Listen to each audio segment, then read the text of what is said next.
Olá, graça e paz, meus irmãos. Tudo bem com vocês? Meus irmãos, gostaria de estudar com vocês hoje um versículo, parte de um versículo que está lá em João 4:24, que diz: em espírito e em verdade. O que é que significa isso? O que esse versículo nos traz? O que ele quer nos dizer, né?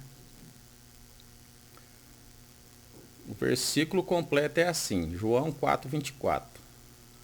Mas vem a hora, e já chegou, em que os verdadeiros adoradores adorarão ao Pai em espírito e em verdade.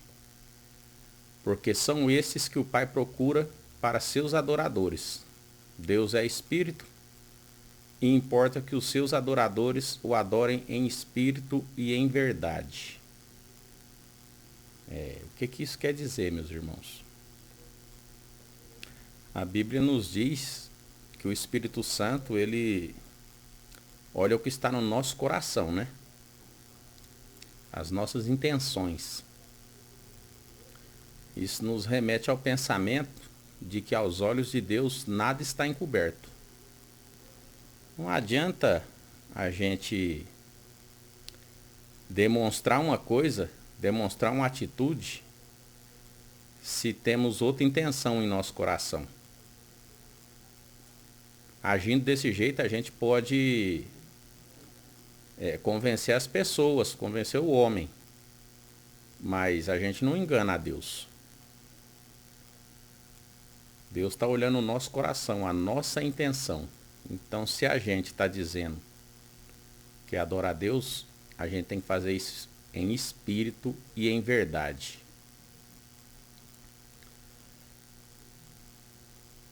A expressão adorar em espírito e em verdade, ela significa que a pessoa está colocando a mente e o coração alinhados com a vontade de Deus.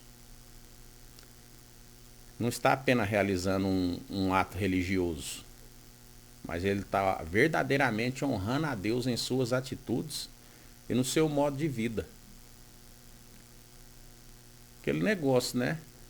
Não adianta você pregar o faça o que eu faço, faça o que eu falo, mas não faça o que eu faço. As pessoas estão observando as nossas atitudes, nosso modo de vida. Uma pessoa que se diz cristão tem que refletir Cristo. Não tem jeito de uma pessoa dizer que é cristão e tá andando em casa de prostituição. Dizer que é cristão e viver dando golpe nos irmãos. Viver aplicando golpe, ser um estelionatário, roubar, mentir.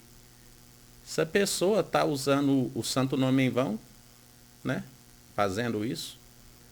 E parece que pensa que Deus não está vendo o que está acontecendo. A gente tem que refletir a Cristo em nosso modo de vida. Vivendo uma vida piedosa, uma vida em amor, uma vida em perdão.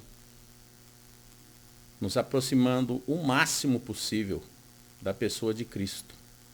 Mesmo porque a gente que se propôs a ser cristão, fizemos do Senhor Jesus nosso Senhor e Salvador, a gente foi inserido no corpo de Cristo. A gente passou a fazer parte do corpo de Cristo. Então, determinadas condutas não condiz mais. Se a gente faz parte do corpo de Cristo, se a gente está inserido em Cristo, determinadas condutas, palavreados, atitudes, não devem mais fazer parte da vida de um cristão. Gente, aquele cristão que realmente entregou seu coração a Deus, ele vai viver o Evangelho. Ele não vai ficar simplesmente tentando aparentar que vive o Evangelho. Ele vai viver o Evangelho, né? Vamos estudar um pouco o que significa a palavra adoração. A palavra adoração vem do latim adorare, que significa pedir orando, né? Rezar. A origem da palavra adorare é derivada de ad, que significa para. E orare significa rezar. Orare deriva de os, que significa boca. Significado da palavra adorar. Adorar significa prestar culto a uma divindade ou ter veneração por alguém, por algo, né? Por extensão, também pode significar ter grande apreço, reverenciar, demonstrar preferência. Por exemplo, do uso do verbo adorar, a gente tem aí, por exemplo, eu adoro chocolate. Ah, eu adorava aquele cantor de rock. Ah, eu queria cantar e adorar na casa de Deus. São exemplos do verbo, né? Adorar.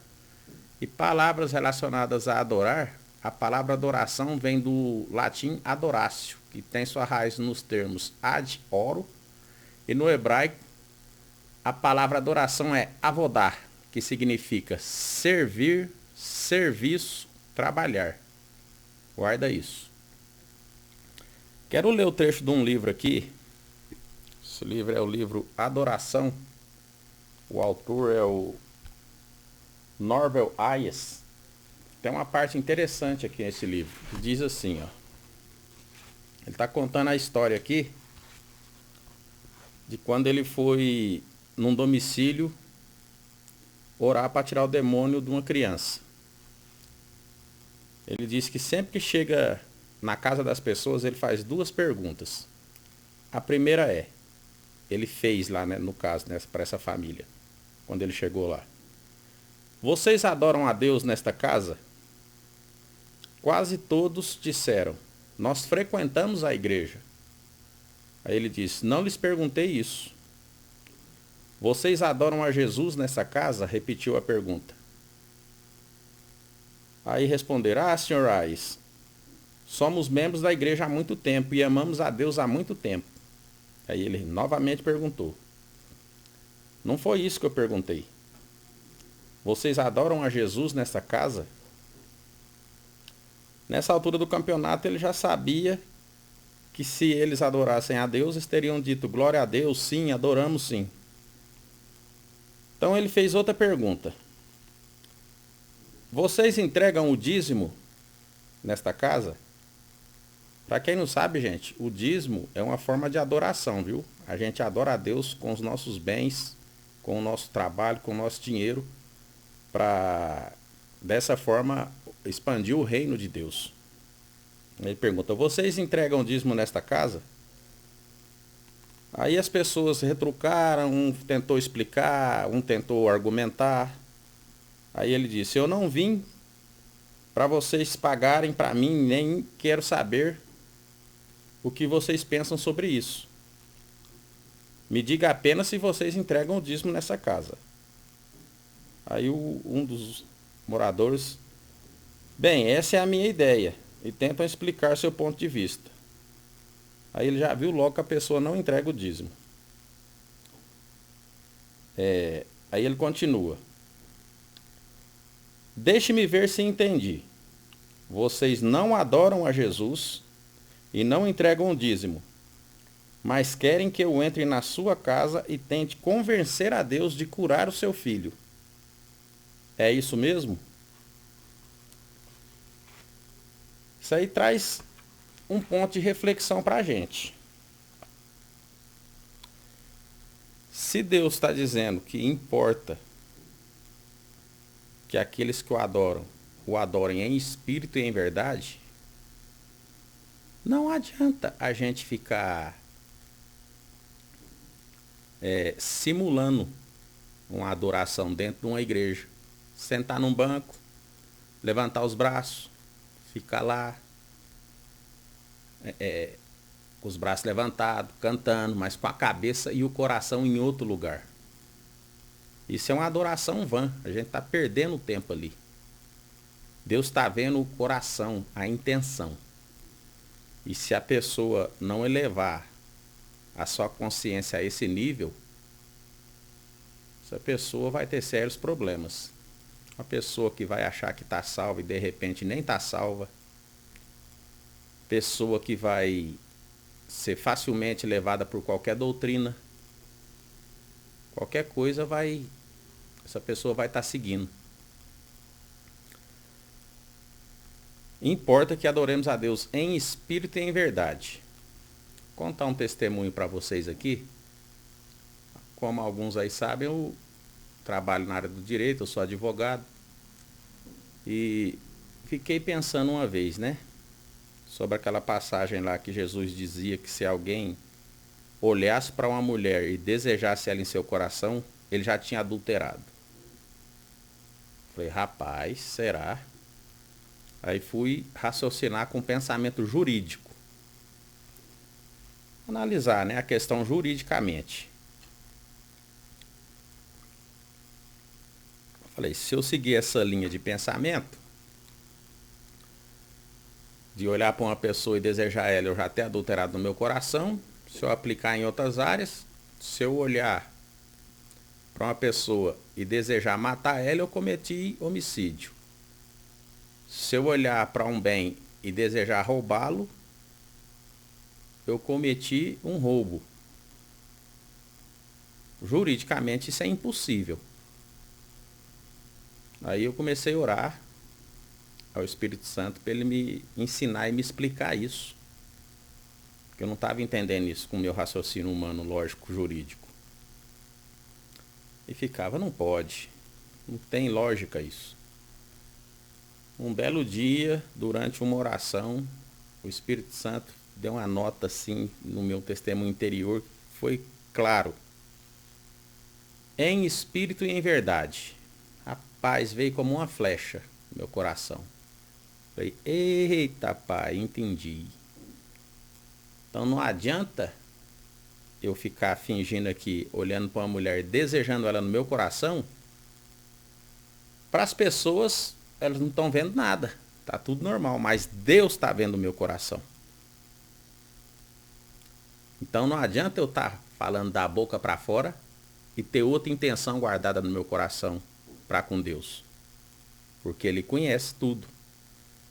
Ele sonda o nosso coração. Eu entendi. Falei, realmente. A pessoa que olha e deseja no coração, realmente cometeu o adultério ali. Por quê? Não cometeu o adultério físico, mas cometeu o adultério em seu coração.